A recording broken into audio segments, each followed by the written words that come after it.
لیکن منگولوں کی جنگی حکمت عملی تھی کہ وہ کسی علاقے پر حملہ کرتے تھے تو پہلے وہاں اپنی دہشت پہنچاتے تھے۔ اس کے لیے وہ اس علاقے میں موجود آبادیوں پر حملہ کرتے تھے اور سارے کے سارے قبیلے کو تباہ کر دیتے تھے۔ نویان نے بھی یہی کیا اور اناطولیہ میں موجود چھوٹے بڑے قبائل پر حملے شروع کر دیے۔ اسی دوران اس نے کائی قبیلے پر بھی حملہ کیا اور سارے قبیلے تباہ کر دیے۔ بچے ہوئے لوگ چھپتے چھپاتے دودرگا قبیلے پہنچے۔ ایرتغرل غازی کو بھی نویان نے قید کیا لیکن وہ وہاں سے بھاگ نکلا۔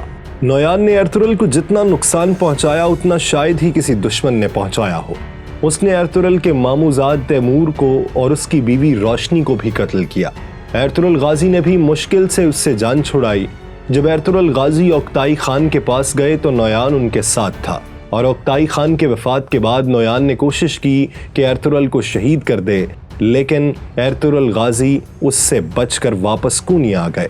یہ نویان ہی تھا جس نے کوسے ڈاگ کی جنگ میں سلجوکیان روم کو شکست دے کر اناطولیہ پر قبضہ کر لیا تھا۔ گمستکن بے سلجوک امیر سادتین کا خاص آدمی تھا۔ اردو ٹرانسلیشن میں اس کا نام مہردین بلایا جاتا ہے۔ دودرگا قبیلے کے سردار کورکت بے کی بیوی آیتولن اس کی بہن تھی۔ اس عورت نے کورکت بے کو مکمل طور پر اپنے جال میں جکڑا ہوا تھا۔ گمستکن بے کی بیٹی گونچا گل خاتون ایرتغرل غازی کے بھائی گلدارو سے شادی کرنا چاہتی تھی۔ ان کا مقصد دودرگا اور کائی قبیلے پر قبضہ کرنا تھا۔ گمستکن کو امیر سادتین نے یہ ذمہ داری سونپی تھی کہ وہ کائی قبیلے میں پھوٹ پیدا کرے تاکہ ایرتغرل سے نجات مل سکے۔ اس کی بہن آیتولن خاتون نے کورکت بے اور اس کے بیٹے کو اپنی مٹھی میں جکڑ لیا، اور پھر جب کورکت بے کو اس کی اصلیت کا پتہ چلا تو اس نے انہیں قتل کر دیا۔ اس کی اصلیت سلجان خاتون پر آشکار ہو گئی، اور پھر اس نے اور ہائمہ خاتون نے مل کر ایک منصوبہ بنایا جس میں آیتولن خاتون اور اس کی بھتیجی گونچاگل پھنس گئیں اور ان کی سازشیں عیاں ہو گئیں۔ آیتولن خاتون نے ان پر حملہ کیا، لیکن جوابی حملے میں عبد الرحمن آپ کے ہاتھوں جہنم واصل ہوئیں۔ گونچاگل خاتون بھاگ کر نویان سے مل گئی، جسے بعد میں روشنی خاتون نے قتل کیا۔ گمستکن بے کی سازشیں بھی بے نقاب ہو گئیں۔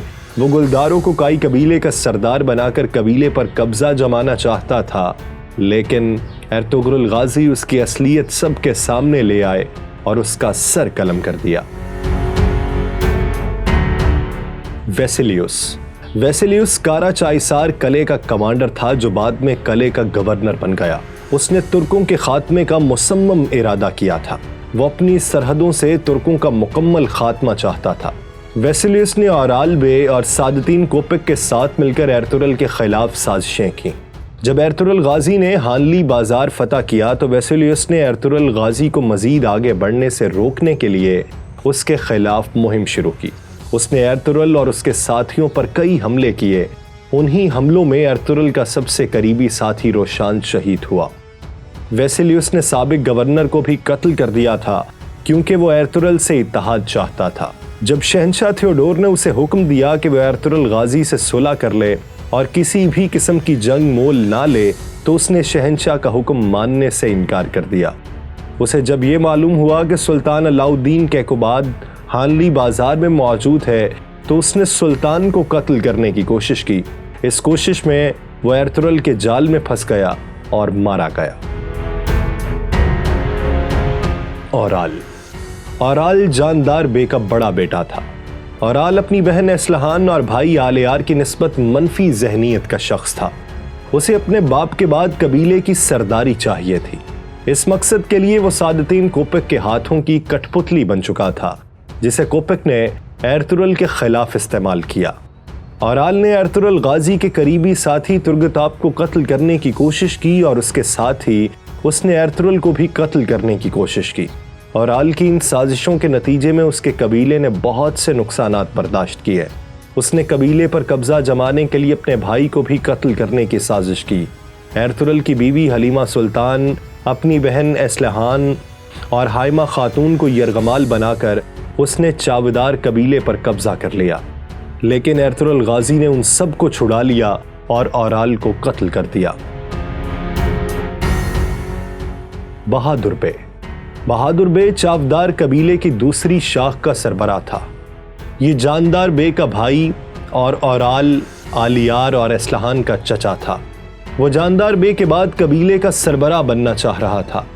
چونکہ چاودار قبیلے کی سربراہ اسلحان خاتون تھی، اس لیے وہ چاہتا تھا کہ کسی عورت کی بجائے کسی طاقتور شخص کو قبیلے کا سربراہ ہونا چاہیے، لیکن اس علاقے کا سردار اعلیٰ چونکہ ارطغرل بے تھا، اس لیے اس نے اس کو اس کام سے روکے رکھا۔ ارطغرل غازی نے اس کے بیٹے کو سردار اعلیٰ کی اطاعت نہ کرنے کے جرم میں قبیلہ بدر کر دیا۔ ان باتوں کا انتقام لینے کے لیے اس نے ارطغرل کو قتل کروانے کا فیصلہ کیا۔ اس نے کارا چائسار قلعے کے کمانڈر آرس اور تیتانت کے ساتھ مل کر منصوبہ بنایا، جس کے تحت وہ قبیلے پر قبضہ کرے گا، اور جب ارطغرل اس کے قبیلے کی جانب آئے تو راستے میں اسے قتل کر دیا جائے گا۔ لیکن اپنے جاسوس کی مدد سے ارطغرل غازی اس سازش سے بچ نکلے۔ ارطغرل غازی نے بہادر بے اور اس کے بیٹے کو قتل کر دیا اور ترگتاب کو چاودار قبیلے کا سردار بنا دیا۔ ڈریگوس، ارطغرل کے جتنے بھی دشمن تھے وہ اس کے سامنے آ کر لڑتے رہے، اس سے جنگیں کرتے رہے، لیکن ڈریگوس ایسا شخص تھا جو ارطغرل کے انتہائی قریب رہتے ہوئے اس کو نقصان پہنچا رہا تھا۔ سوگوت میں زانگوچ یعنی کلیسا کی گھنٹی بجانے والا بن کر رہنے والا کمانڈر ڈریگوس ارطغرل کا سوگوت میں سب سے بڑا دشمن تھا۔ اس نے بلچک قلعے کے گورنر کو قتل کروا کر اس قلعے پر قبضہ کر لیا تھا۔ اس نے ارطغرل کے قریب رہتے ہوئے ان کو شدید نقصان پہنچایا۔ ڈریگوس کی سازشوں کا شکار ہو کر ارطغرل غازی اپنے قریبی ساتھی بامسی آپ سے بھی ناراض ہو گئے، لیکن وہ ڈریگوس کو بے نقاب نہ کر سکے۔ جب ارطغرل نے ڈریگوس کے قریبی ساتھی کو قتل کیا تب جا کر ڈریگوس کھل کر ارطغرل کے سامنے آیا۔ اس کے بعد ارطغرل کے دشمن النجک کے ساتھ مل کر اس نے ارطغرل کو شہید کرنے کا منصوبہ بنایا، لیکن اس پھندے میں خود ہی پھنس گیا اور ارطغرل غازی نے سوگوت بازار میں اس کا سر قلم کیا۔ الباستی، الباستی منگولوں کا پالتو ترک سردار تھا۔ ترک قبائل میں اس کے نام کی دہشت تھی، لیکن اس کو کوئی جانتا نہ تھا۔ یہ ان قبائل کے خلاف کام کرتا تھا جو منگولوں سے بغاوت کرتے تھے۔ اس نے ارطغرل کے بھائی گلدارو کے قبیلے پر حملہ کیا تھا اور بعد میں گلدارو کے بیٹے سلیمان کو بھی قتل کیا تھا۔ الباستی دراصل امرولو قبیلے کے سردار کا بیٹا تھا اور البلگے خاتون کا بھائی تھا۔ اس کا اصل نام بیبولات بے تھا۔ اس کی اصلیت تب آشکار ہوئی جب اس کی بہن نے اس کے خلاف ایک جال بچھایا اور یہ اس میں پھنس گیا۔ تب ہی گلدارو بھی وہاں آ گیا اور وہ راز افشاں ہو گیا۔ الباستی وہاں سے فرار ہوا اور پھر ایرک بوکا کے ساتھ مل کر اس نے ارطغرل کے خلاف جنگ کی، لیکن بعد میں ارطغرل غازی نے اسے قتل کر دیا۔ اس کے قتل میں اس کی بہن البلگے خاتون نے ارطغرل غازی کی مدد کی کیونکہ وہ سلجوق سلطنت کی وفادار تھی، جبکہ الباستی یا بیبولات بے سلطنت کا غدار تھا۔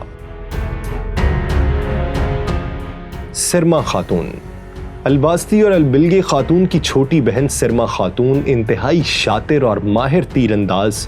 سرما خاتون کائی قبیلے کو بالکل پسند نہیں کرتی تھی اور کائی قبیلے میں اکثر اس کی لڑائی سیلجان خاتون سے ہو جاتی تھی۔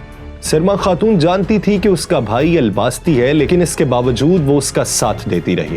اس کو جب یہ معلوم ہوا کہ ارطغرل غازی البلگے خاتون سے شادی کرنا چاہتے ہیں تو وہ البلگے خاتون کی بھی دشمن بن گئی۔ اس نے الباستی کی موت کے بعد البلگے خاتون کو قتل کرنے کی کوشش کی، لیکن البلگے خاتون نے اسے قتل کر دیا۔ آرک بوکا، ہلاکو خان بغداد کا حکمران بنا تو اس نے اناطولیہ میں مختلف کمانڈرز کو بھیجا۔ ان میں سوگوت میں النجک کو بھیجا گیا، لیکن ارطغرل کے ہاتھوں اس کی موت کے بعد آرک بوکا کو اناطولیہ بھیجا۔ آرک بوکا کا اصل مقصد ارطغرل کو برقا خان سے ملاقات سے روکنا تھا۔ اس نے الباستی کے ساتھ مل کر ارطغرل کے انتہائی قریبی ساتھیوں کو شہید کیا۔ اس حملے میں ترگت آپ بری طرح زخمی ہوئے، جبکہ دمرل آپ اس حملے میں شہید ہو گئے۔ آرک بوکا نے برقا خان کے پیغام رساں کو قتل کر کے اس کی جانب سے بھیجی جانے والی امداد قبضے میں لے لی۔ جب ارطغرل غازی برقا خان سے ملنے گئے تو آرک بوکا اس کے پیچھے گیا۔ وہاں اس نے ارطغرل پر حملہ کیا، لیکن یہ برقا خان کی چال میں پھنس گیا اور جوابی حملے میں مارا گیا۔ ناظرین، اگر آپ اس طرح کی مزید ویڈیوز دیکھنا چاہتے ہیں اور تاریخ پر نظر رکھنا چاہتے ہیں تو کمنٹ سیکشن میں ہمیں اپنی رائے سے آگاہ کیجیے۔ ہم اس سے متعلق معلومات آپ کو اگلی ویڈیو میں پہنچائیں گے۔